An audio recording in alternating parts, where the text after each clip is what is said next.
Bismillahirrahmanirrahim. Assalamualaikum warahmatullahi wabarakatuh. Salam kenal anak-anakku sekalian. Selamat datang di kelas 6. Untuk sesi kali ini kita bertemu di pembelajaran pertama untuk pelajaran IPS, yang mana IPS di semester pertama ini hanya ada 2 KD yang perlu kita kuasai bersama-sama. Nah, untuk kali ini kita akan mempelajari tentang kondisi geografis negara Asia Tenggara. Tapi sebelumnya, mari kita awali dengan baca basmalah. Bismillahirrahmanirrahim.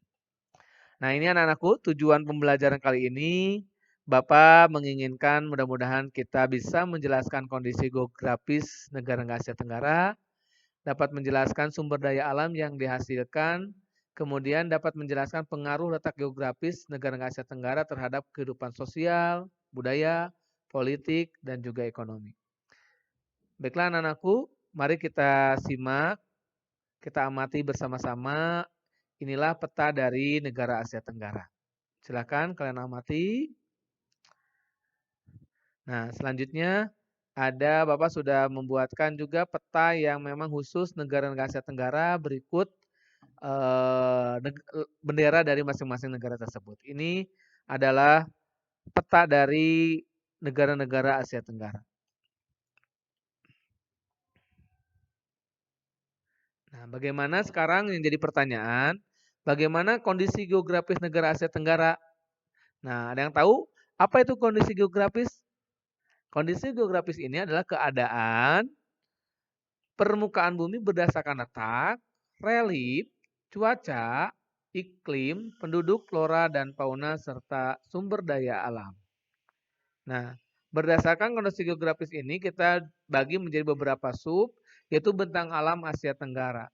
Secara geografis, bentang alam Asia Tenggara itu terbagi menjadi dua. Ada negara-negara yang termasuk ke dalam negara yang bentuknya daratan, dan ada negara-negara Asia Tenggara yang berbentuk kepulauan. Nanti kalian silahkan kelompokkan negara-negara mana saja yang termasuk ke dalam negara bentuknya daratan, dan negara Asia Tenggara mana saja yang termasuk ke dalam negara kepulauan. Nah, adapun bentuk permukaannya ini tidak jauh berbeda dengan negara kita. Negara Asia Tenggara pada umumnya bentuk permukaannya ada yang dataran tinggi, perbukitan, dataran rendah, kemudian pegunungan, sungai, rawa, lembah, dan lain sebagainya. Nah, adapun letak geografis, secara geografis dan batas wilayahnya, Asia Tenggara secara umum diapit oleh dua benua, yaitu benua Asia dan benua Australia, serta dua samudra, yaitu Samudra Hindia dan Samudra Pasifik. Dan nanti kita juga akan coba membahas bagaimana luas wilayahnya dan iklim serta musim di wilayah Asia Tenggara. Baiklah, anak-anakku, kita simak peta Asia Tenggara berikut ini. Dari peta ini kita bisa menemukan bagaimana batas-batas wilayah Asia Tenggara. Coba dilihat batas Asia Tenggara di sebelah utara. Coba dilihat sebelah utara kira-kira berbatasan dengan negara mana dan juga dengan laut apa. Nah, kalau sebelah utara kalau melihat dari peta ini, Asia Tenggara berbatasan langsung dengan negara China, kemudian dengan Laut Cina Selatan, kemudian juga ada Samudra Pasifik.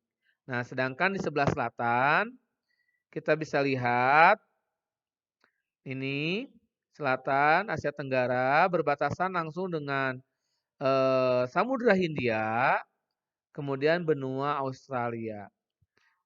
Nah, kita bergeser ke arah timur, kira-kira di timur ini berbatasan langsung dengan mana? Nah, betul sekali. Negara Asia Tenggara berbatasan langsung dengan Samudra Pasifik dan negara Papua Nugini.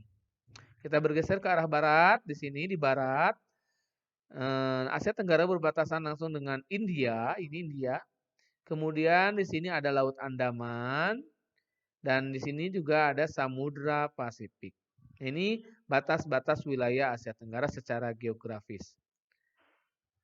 Nah, ini nanti kalian bisa pelajari kembali di tayangan slide, tinggal diklik ulang saja ya. Nah, selanjutnya bagaimana luas wilayahnya? Ternyata secara keseluruhan luas wilayah Asia Tenggara yaitu sekitar 4.501.228 km persegi. Nah, Bapak akan urutkan negara-negara Asia Tenggara dimulai dari yang terluas sampai ke yang terkecil. Coba kita simak. Yang pertama kira apa? Ya betul, Indonesia. Nah ini Indonesia petanya. Yang kedua ada Myanmar. Nah ini berikut dengan ini adalah sebagai warna dasarnya dari bendera negara Myanmar. Nah ini mengalami perubahan Myanmar benderanya. Yang ketiga ada Thailand. Nah ini yang dikenal sebagai negeri gajah putih. Selanjutnya ada Filipina. Ini salah satu negara kepulauan juga yang berada di Asia Tenggara. Kemudian yang kelima ada Vietnam. Nah ini Vietnam yang sering dikenal orang menyebutnya sebagai negara komunis. Kemudian ada Malaysia. Nah Malaysia ini terbagi menjadi dua wilayah. Ada wilayah bagian barat dan wilayah bagian timur. Kemudian setelah Malaysia ada Laos. Nah ini Laos. Nah ini salah satu negara yang tidak memiliki garis pantai. Ini Laos. Kita lihat di sini. Di sini kita lihat. Nah ini Laos ini tidak memiliki garis pantai. Kenapa? Karena terhalang oleh negara Vietnam, ya, di sebelah timurnya. Selanjutnya ada Kamboja. Nah ini Kamboja. Kemudian ada Timur Leste. Nah ini Timur Leste ini dulunya merupakan bagian dari negara Indonesia. Dulu kalau pas Pak Itang SD, Timur Leste ini salah satu provinsi ke-27. Nah sekarang Timur Leste menjadi salah satu negara yang berdaulat pada tahun 1998. Selanjutnya yang berikutnya adalah ada Brunei Darussalam. Nah ini salah satu negara terkaya di Asia Tenggara dan yang paling kecil adalah negara Singapura. Nah ini kecil-kecil si cabai rawit. Udah mohon maaf ya terhalang oleh tayangan dari Pak Itang, mohon maaf. Nah ini Singapura ini salah satu negara yang banyak dikunjungi oleh wisatawan, termasuk wisatawan dari Indonesia. Nah, bagaimana keadaan iklim dan musim? Nah, secara astronomis, nah ini astronomis ini letak astronomis berdasarkan garis lintang dan garis bujur. Yang mana Asia Tenggara terletak di antara 21 derajat lintang selatan sampai 11 derajat lintang utara dan 90 derajat bujur timur, mohon maaf, sampai 114 derajat bujur timur.